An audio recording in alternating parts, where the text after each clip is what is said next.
em Mateus 17. Mateus 17. Hoje eu vou ler o texto. Geralmente eu não lembro de ler o texto, acredita? Já vou conversando sobre ele sem ler, mas eu quero ler o Mateus 17, dos versos 1 ao 8. Exatamente isso, dos versos 1 ao 8. 6 dias depois, Jesus tomou consigo Pedro, Tiago e João, irmãos de Tiago, e os levou em particular a um alto monte. Ali ele foi transfigurado diante deles. Sua face brilhou como o sol, e suas roupas se tornaram brancos como a luz. Naquele mesmo momento, apareceram diante deles Moisés e Elias conversando com Jesus. E Lucas vai falar que eles conversavam com Jesus sobre a partida dele que estava para se cumprir. Então Pedro disse a Jesus: Senhor, é bom estarmos aqui. Se quiseres, farei 3 tendas, uma para ti, outra para Moisés e Elias. E Lucas também vai falar que Moisés e Elias apareceram ali em glorioso esplendor. Ouvindo isso, os discípulos prostraram-se com o rosto em terra e ficaram aterrorizados. Mas Jesus se aproximou, tocou neles e disse: levantem-se, não tenham medo. E erguendo eles os olhos, não viram mais ninguém a não ser Jesus. Eu fiz uma proposição desse texto. Os irmãos não vão validar nem invalidar neste momento. Pode fazê-lo depois, mas eu fiz consulta, viu, aos meus melhores amigos, pelo menos aqueles mais antigos lá do meu grupo, para eles validarem ou invalidarem. Ninguém validou também, ninguém falou muita coisa. Mas eu vou citar para vocês. Baseado nesse texto, eu concluo que tudo o que Deus nos dá, que seja visível, é também temporal,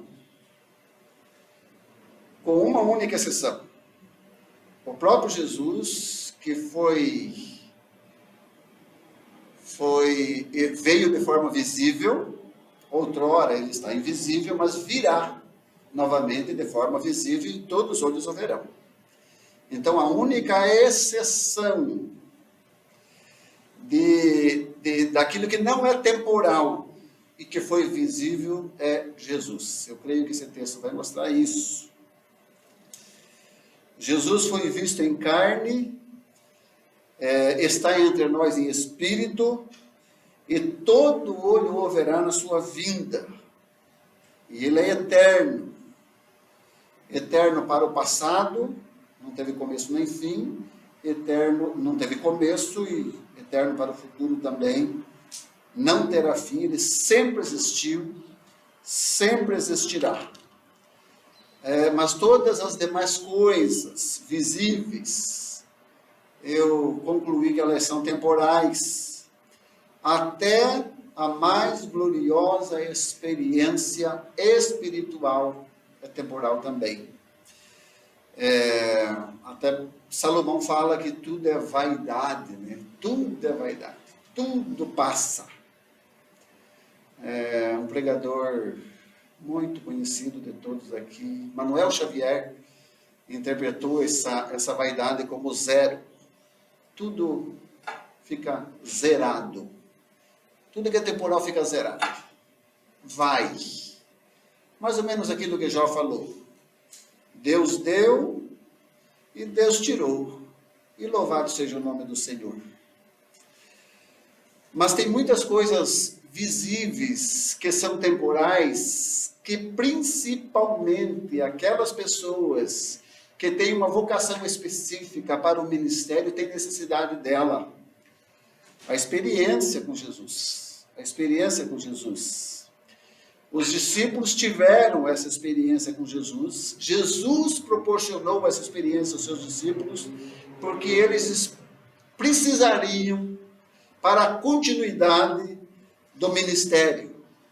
O ministério desses discípulos não seria tão fácil, não seria nada fácil.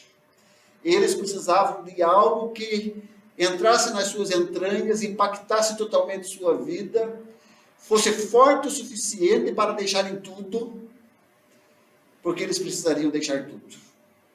Depois da morte de Estevão, eles não puderam nem voltar para casa para pegar a carteira de documento. Eles tiveram que fugir de Jerusalém. Os apóstolos ficaram, mas todos os discípulos fugiram de Jerusalém, e aí faz parte da missão de Jesus, da proclamação do Evangelho até os confins da terra, né?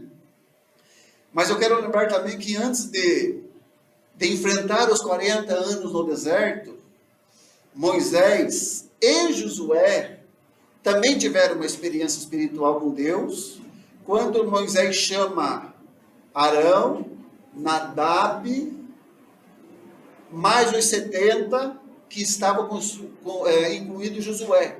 E eles sobem para o monte, e o texto lá fala que Deus apareceu para eles. O Êxodo 24:15 vai falar que quando Moisés subiu, a nuvem cobriu o monte, e a glória do Senhor permaneceu sobre o monte Sinai, e Moisés ficou lá por 40 dias naquela glória. Moisés precisava daquela experiência.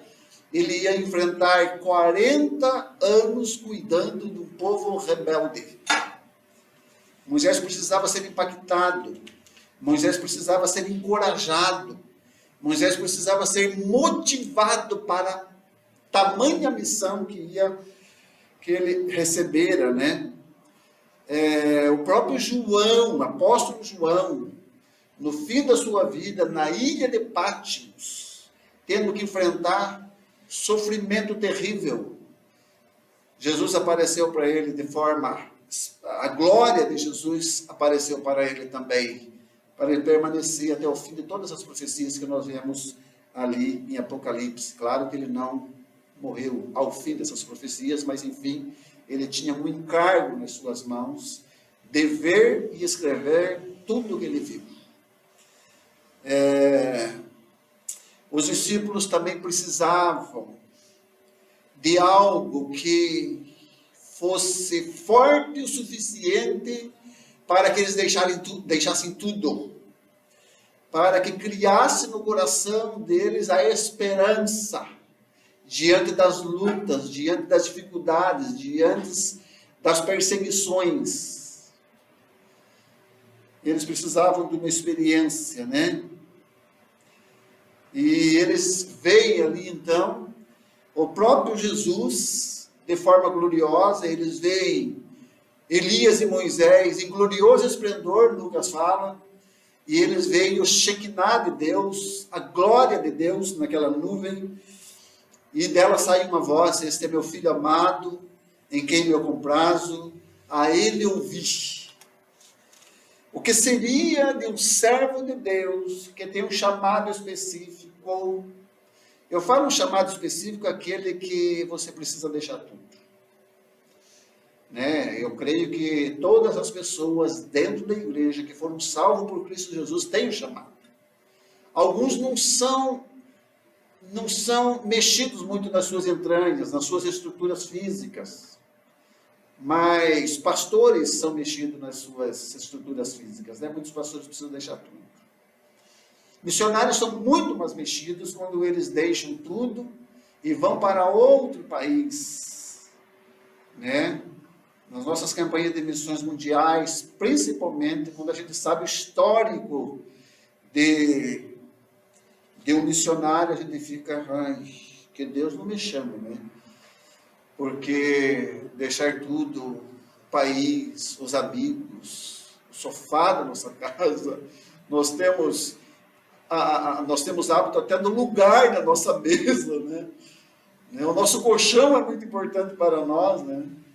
Eu, quando faço pequenas viagens, eu fico assim ansioso para voltar para aquilo que é meu, para onde eu deito, saber que é meu, né? Eu estou ali naquilo que é meu. Mas por isso que quando Deus chama, Ele precisa mexer nas entranhas, nas estruturas, e ter uma experiência que abale essa estrutura para que você deixe. Se não fosse uma experiência, eu creio que muitos sofreriam muito mais no ministério, muito mais. E eu entendo que tem até obreiros que talvez não tivessem experiência, mas ela é muito importante na vida de quem é vocacionado para o ministério, um ministério que precisa deixar, né? Então, eu estou falando aqui principalmente da função pastoral e principalmente da função missionária, o apostolado mesmo, aquele que você vai para outras culturas, né? Eu lembro de um missionário que foi na nossa igreja, ele estava talvez no Uruguai, não lembro o nome dele não, morava em São José dos Campos, tinha lá sua casa própria, era dentista, tinha seu consultório, tinha seu carro, vida estruturada. Deus chama ele para o ministério missionário. E ele contou na nossa igreja que ele tinha um molho de chave do carro, chave da casa, da porta da frente, da porta dos fundos, do portão, chave do consultório, né, da garagem do consultório, e ele estava com aquele molho, e na medida que ele foi se desfazendo, aquele molho foi se desfazendo também, ele só ficou com aquela rodelinha que segura as chaves na mão. Ele contou isso na nossa igreja, eu nunca esqueci. Olha só, né, como a pessoa se desfaz. Você não é uma experiência, de chamado, ele não tem muito motivo para fazer isso, né? Eu lembro da minha experiência pessoal, que foi bastante esquisita, e depois eu vou até, o texto vai nos fornecer dados dessa esquisitice de uma experiência, porque uma experiência é sua, é pessoal, particular, é você que interpreta, e nem pense em dar para outra pessoa fazer uma interpretação, né? Aquilo que Deus falou, por mais esquisita que seja, se você entendeu e te motivou para ir para onde Deus quer te enviar, já valeu. Mas então eu estava na cidade de Jacupiranga, descendo a serra aqui para São Paulo. Pastor Paulo Biasi do Nascimento tinha viajado, estávamos já com 6 meses mais ou menos naquela igreja. Não, estávamos com talvez 2 anos naquela igreja, 3 anos naquela igreja. Eu já dava aula na IBD, eu já dirigia culto, e ficou lá o culto na minha responsabilidade minha, na responsabilidade de um amigo chamado Bila, Gilberto, o nome dele, nós chamávamos ele de Bila. E nós, muito espirituais, Bila falou, pastor não, Davi, temos que orar bastante, vai lá em casa, então, lá em casa tem um edículo lá no fundo, nós vamos orar para Deus abençoar esse culto, né? O pastor está fora, nós que vamos dirigir e tal.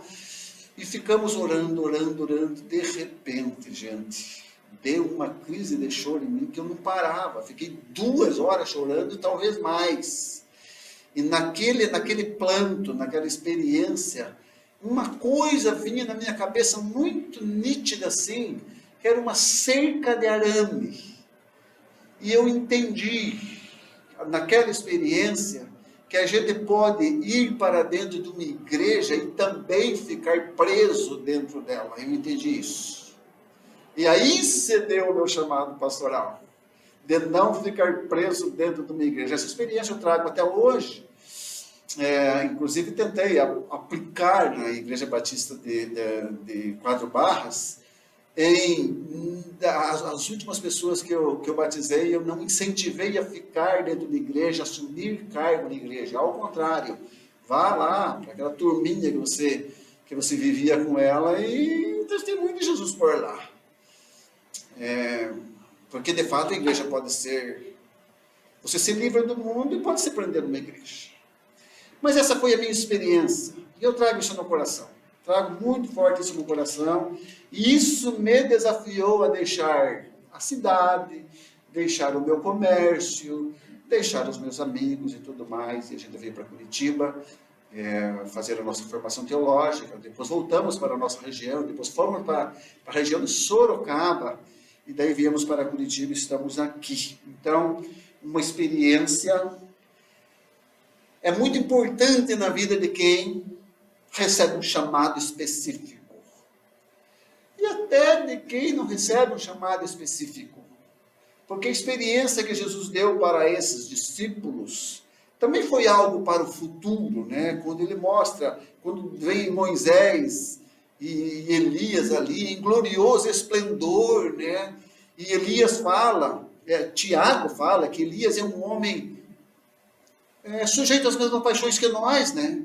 Ele não é nada melhor do que nós, e nós não somos nada, ele não foi nada melhor que nós não somos nada melhor do que ele. Portanto, esse corpo em que ele se apresentou naquela experiência, em glorioso esplendor, pode ser a nossa condição na eternidade, quando nós formos para lá.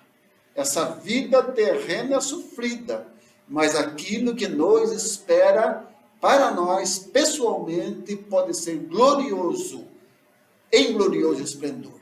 Isso faz com que você aguente os sofrimentos dessa terra, sabendo que o dia que Deus te recolher desta terra, você estará nessa condição de Elias e Moisés. Os discípulos tiveram essa experiência para enfrentar aquilo que viria, muito sofrimento, muita perseguição, muita experiência também. No começo de Atos, eles têm experiência com anjos, né? Eles têm uma experiência onde a terra tremeu. São muitas as experiências deles ali. Tudo para motivá-los a manter-se no ministério, na proclamação, para aquilo que eles foram chamados, que é a proclamação do Evangelho. Falei da importância de uma experiência. Mas é muito importante sabermos também alguns aspectos dessa experiência. O texto vai falar que uma experiência, ela não se busca. Eu quero ter uma experiência com Deus. O texto vai me mostrar que ela não funciona assim. Uma experiência dado em uma decisão do próprio Senhor Jesus. É Ele que vocaciona, é Ele que dá a experiência no calibre do chamado. Para aquilo que Ele vai te usar, Ele te dá uma experiência específica para que você seja encorajado a ir para onde Ele te enviar. Outra experiência minha, agora negativa, porque eu e meus primos fervorosos que éramos, fomos lá nessa edícula buscar uma experiência. Depois eu me senti igual os profetas de Baal, gritando, e Deus não fez nada. Saímos de lá com uma carinha de tacho, meio frustrado, assim. Nós buscamos a Deus e Deus não veio. Não é você que busca a Deus, é Jesus que te busca, rapaz. Né? Então, uma experiência é Jesus que dá. Não somos nós que decidimos ter uma experiência. Aí pode muito bem ser uma vaidade, né? De se dizer como alguém muito espiritual. Eu oro, Deus atende, né? Eu busco, Deus se apresenta, né? Como Deus fosse o teu servo, né? Davi está chamando, eu preciso ir para lá rapidinho, né? Então, uma experiência é dado pelo Senhor Jesus quando Ele quer e para que Ele quer, né? Para o propósito dele. Uma experiência, Jesus dá, esse ponto eu peguei do meu amigo Josimar Mamer. Uma experiência Jesus dá para aqueles que são próximos dele. Ele deu para Pedro, Tiago e João, os discípulos mais próximos de Jesus. Se uma experiência não se busca, mas o autor da experiência se busca. O autor. Buscar-me-eis e me achareis, quando me buscardes de todo o vosso coração. O Jesus, nós buscamos a experiência com Ele, nós esperamos. Não com ansiedade, senão você atrapalha Ele, porque a ansiedade tira a sensibilidade e você não vai ver quando Ele vai querer operar. A transfiguração de Jesus é similar à vitória sobre o mundo. E agora eu lembro do texto que Jesus falou, né? Tende bom ânimo, eu venci o mundo. Entendamos que a palavra transfiguração vem da palavra grega metamorfose, a ideia da borboleta lá. Vem da ideia da metamorfose. Então nós podemos considerar que esse sofrimento nesta terra é como se uma borboleta que ainda estivesse dentro do seu casulo. Na transfiguração de Jesus, ele mostrou o quanto nós se libertamos desse casulo. E isso se chama vencer o mundo. Vencer o mundo. Jesus mostrou que ele venceu e nós venceremos esse mundo. Nós sairemos desse casulo para uma vida de glorioso esplendor. Estou passando rápido porque os pontos são... alguns pontos ele está gravando também, eu não sei quanto tempo eu tenho ainda. É uma experiência não se explica. Não se explica. Ela é esquisita para quem ouve. Né? Muitas pessoas pegam uma experiência, faz da experiência um ministério. Aí ele sai por aí contando experiência. 10 anos contando a mesma experiência, esqueceu de Jesus. Não tem mais tempo com Jesus. Ele deu atenção a uma experiência que aconteceu há muito tempo. Né? Ela não se explica. Ela Jesus promove para que você atenda o chamado dele. Moisés e Elias presentes aqui nesse texto não dá para explicar. Não dá para explicar. A minha ideia de quem morreu e foi para a eternidade, ele está esperando a ressurreição de Jesus Cristo. Quando Jesus vir de volta, segundo a vida de Jesus, ele vai ressuscitar todos os mortos. Elias e Moisés estão mortos, esperando a vida de Jesus. E na vinda de Jesus, ele vai fazer um julgamento, ele vem como juiz. Agora eles aparecem aqui em glorioso esplendor, fica difícil de explicar. E é também difícil de explicar uma experiência. Então não se explica. Uma experiência não se explica. Uma experiência extremamente particular. 6 dias depois, Jesus tomou consigo Pedro, Tiago e João e os levou em particular. Entendamos também que esse particular é para mim.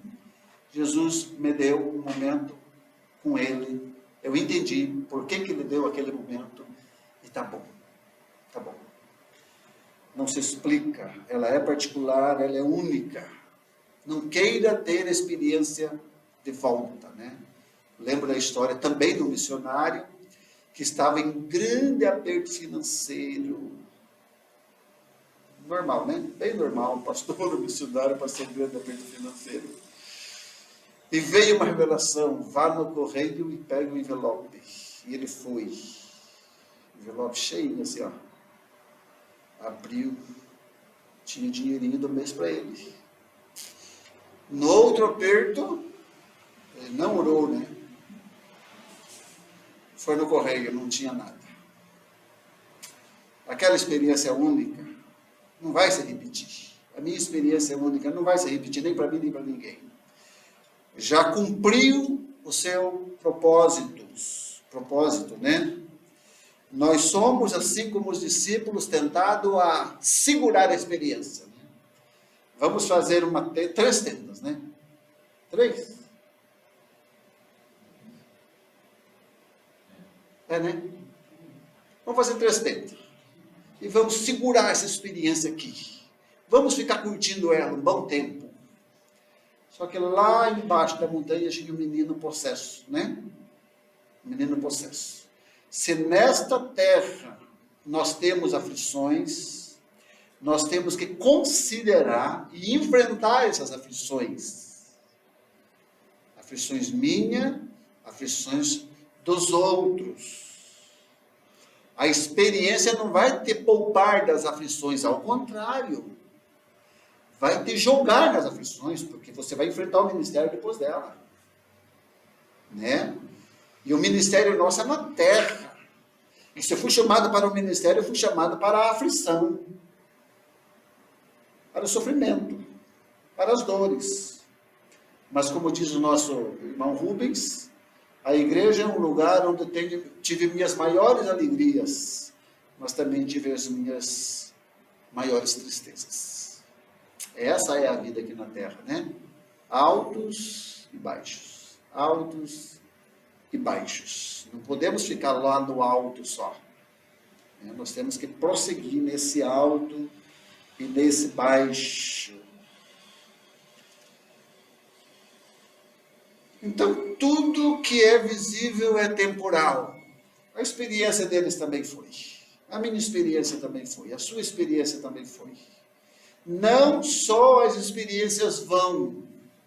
Jó experimentou que os filhos vão. A experiência de ter uma família bonita, alegre, que festejavam, né? Os filhos de Jó, foram.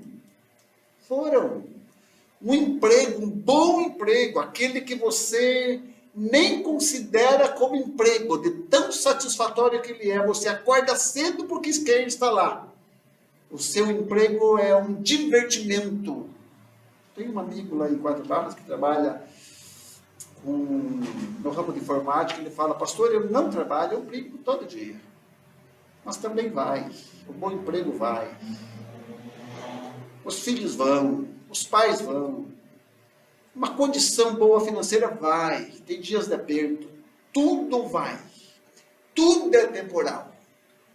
Mas o que o texto afirma é que Jesus continua presente em nossas vidas. Isso que é maravilhoso no texto. Ainda que eu ande pelo vale da sombra da morte, eu estou ali com você.